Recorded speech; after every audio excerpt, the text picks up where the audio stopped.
Thanks for listening to my presentation on how Mega Rayquaza is an agent of chaos.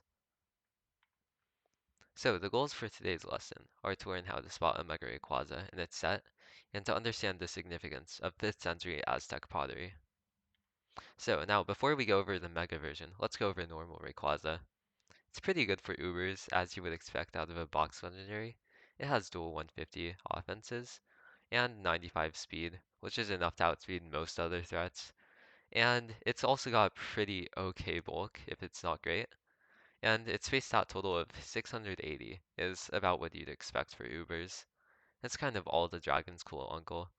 Unfortunately, it has a 25% damage to Stealth Rock, which is the most common entry hazard in the game. And it's also been kind of power crept over the years. So it's pretty good, if not great for Ubers. So when Gen 6 came around, Game Freak decided to give Rayquaza a Mega Evolution in the Hone remakes, which is pretty understandable, until you realize that it gets a base stat total increase of 100, which goes into its attack, bulk, and speed. So that might not sound too bad until you realize that its increases bring its attack to 180, which is the same as Deoxy's attack, and its speed is 115, which basically allows it to outspeed everything except for God himself. And its bulk is nothing to scoff at either. Now, you thought Zacian's U was bad? We're about to go for a ride, so buckle your seatbelts. Now, when you see a base stat total that high, you might think that they gave it a shitty ability, like Slacking or Residue Gas. I didn't know how you pronounce that. And that would have been understandable. But Game Freak decided to give Rayquaza another signature ability called Delta Stream, which summons strong winds that nullify all of the flying type's weaknesses while keeping all of the benefits. I'm not joking. Now there's no more flying type weaknesses, so Rayquaza only has a 2 times weakness to ice instead of a crippling 4 times weakness. And also, there's no more weather either, even if you're a primal. Now Rayquaza also gets Dragon Ascent, V-Create, Draco Meteor, basically every single coverage move you could think of, every single physical move you could think of, every single special move you could think of. Rayquaza probably has that. It has a move pool deeper than the Pacific Ocean, which makes it impossible to know whether it covers your Pokemon or not. And V-Create basically makes it so that it gets a stab fire move too, which is pretty odd considering that V-Create's supposed to be Victini's signature move, but I guess we'll just ignore that. And if that wasn't enough, it can now hold items.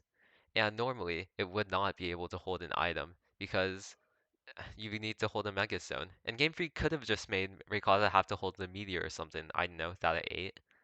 But now there's no Mega Stone required to Mega Evolve. The only thing required is to have the move Dragon Ascent, which you probably would have carried anyway, because Dragon Ascent is just flying close combat, which is the best move that Rayquaza could have asked for. It can now one-hit KO Xerneas with a Choice Band. It can nearly outspeed Deoxy's speed with this Scarf. I don't know what Game Freak was smoking when they came up with this. You guessed it, it's now time for a pop quiz. What set is this Mega Rayquaza running? If you guessed Dragon Dance, you'd be correct, but you'd still get swept unless you happen to have a check for that exact set in. Now, speaking of checks, let's go over checks and counters. For checks, we've got an Oyster wearing a sash featuring Icicle Sphere as long as it hits 5 times. We've got Literal God himself as long as he uses a rock type, maybe, unless Rayquaza decides to run Earthquake. We're truly scraping the bottom of the barrel here.